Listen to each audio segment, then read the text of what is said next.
guddal lan lay réyal mooy kooy dafay réyal kooy di ko guddal am na kooy yu dëng daf koy jubbanti am na yu tuuti daf koy réyal am na yu gàtt daf koy guddal parce que kooy dafa war a jub te ma wax la benn affaire l'islam bii ñu nekk kooy da cee am solo ndax bokk na ci bokk na ci critères yu ñuy tànnee imam kooy da ciy bokk boo nekkee tuña mu gàtt dañoo sib sa jiite mën nga jiite nag mais dañ ko sib bu ñëpp taxawee ki gën a guddale mooy nekk imam bu fekkee da nga yoom mënoo sëy kon yooyu yëpp dañ koy génne ci imam waaw maanaam pour wan la ne ñun ñoo xamul diine rek da ngay wax koy ñu naan dafa àlla ko dafa sama gars yi tey ay reetaan lay déggee quoi parce que waajur réew ji nga xam ne moo nekk ci suñu réew mi di ko lëmbee di wax lu ko neex di def lu ko neex kenn xamul fu mu jógee mu ngi ñëw Sénégal ñu héberger ko muy wax lu ko neex di wax lu ko neex tey nag damaa dox ba daje ku ko gën a réew gën koo xamadi ba noppi gën koo yabaate nag seetaan leen vidéo bi ma leen di wan. war réew mi lan mooy xam-xam ngir weer charlatan yi nekk ci internet nga tegal ma kii lan moo ma wóor na yónni wuñ ko dañ laa yónni ku réew la lan moom mi toog waaw ku réew la yow ku réew nga yow ku réew est-ce que duñu rafetal kàddu yi tuuti parce que réew ne mën na toog ngay nit man may nit xanaa war maa toog fi yow lan nga yow da ngay dara yow doo dara non mais li ñuy waxtaanee amoo fi ca amoo fi ca yow xamoo dara non jàngoo dara non doo dara mais soo ma joxoñee du la jig yow xamoo dara jàngoo dara te yow doo dara dama lay joxoñ non bul ma joxoñ dama lay gën a joxoñ xamoo dara doo dara jàngoo dara soo ma joxoñee du la jig Pawlish déggoo ma la dama lay gën a joxoñ yow doo dara barke yonent yàlla Muhammad barke soo ma joxoñee du la Seydina jig Muhammad doo dara jàngoo dara munoo dara xam nga tey la preuve li ma la doon wax ne warut fee toog mais yaa ko tooñ mais xoolal non parce que aussi xam nga man mënuma mun naa toll sa bopp normal parce que yow ngay nit may nit yow yaay kan yow yaay kan te bul ma yow maa la gën a xew maa la gën a siiw ba may dégg daal déggoo daal yow mais yow da nga yabaate ko trop yow ku yabaate nga yow sa baaraam boobu banku léegi dama ubbi samay juróomi baaraam yi yow ku yabaate nga yow waaw Sarika xam nga yow ku yabaate wala nga baal ma chef dimbali ma rek mën naa jóge tuwa dëgg man yu ma naa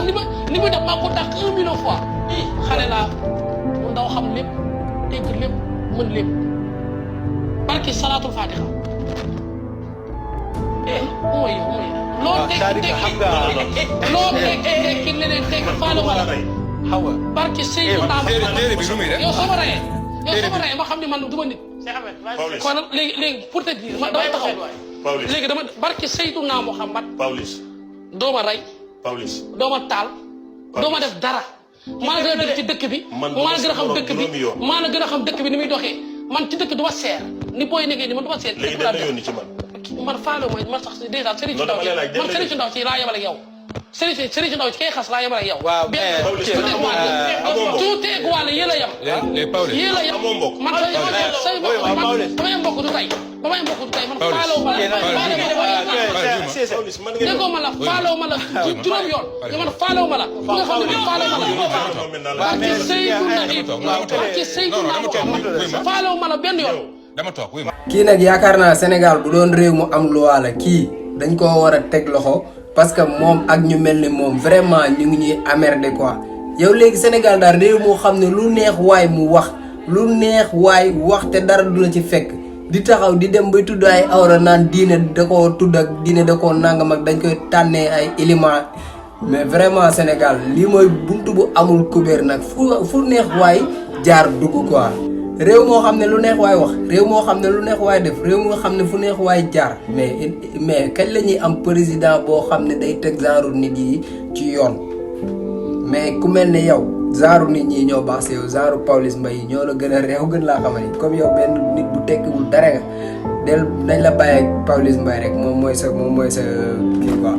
mais gars yi balaa may tëj dinaa leen def benn alerte am na benn numéro bu ma envoyé message di ma wax ay waxu ñàkk fayda lu ma si gën a métti nag muy mbubboo Sadio Mané mi nga xam ne patrimoine la gis ngeen ko message yi ma yónnee di ma wax ay man la Sadio Mané bëgg maa teg xel xaw ma ku lay yónnee ak foo jógee nag mais fii baaxul li nga ma def nii méttiwu ma li ma métti mooy Sadio Mané bi ngay mbubboo kii weer leen ko xamal leen ne am na kuy mbuboo Sadio Mané xaw ma dañ ko yónni nag xaw ma peut-être ci man kese lañ ko yónni waaye mu ngi tudd Sadio Mané di ko tuddoo boppam ba noppi bëgg ma arnaqué nax ma néew ma mënut a nekk mais sa nax yu yomb yi naxu xale yi man yi nax moom jàpp ma quoi en tout cas gars yi loolu moo nekkoon vidéo bi di leen wax ngeen di like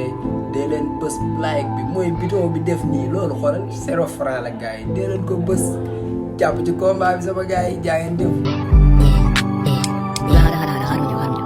yuuxul ci kaw yuuxul ci kaw waaye régler say problème mu kaa yaa leen mën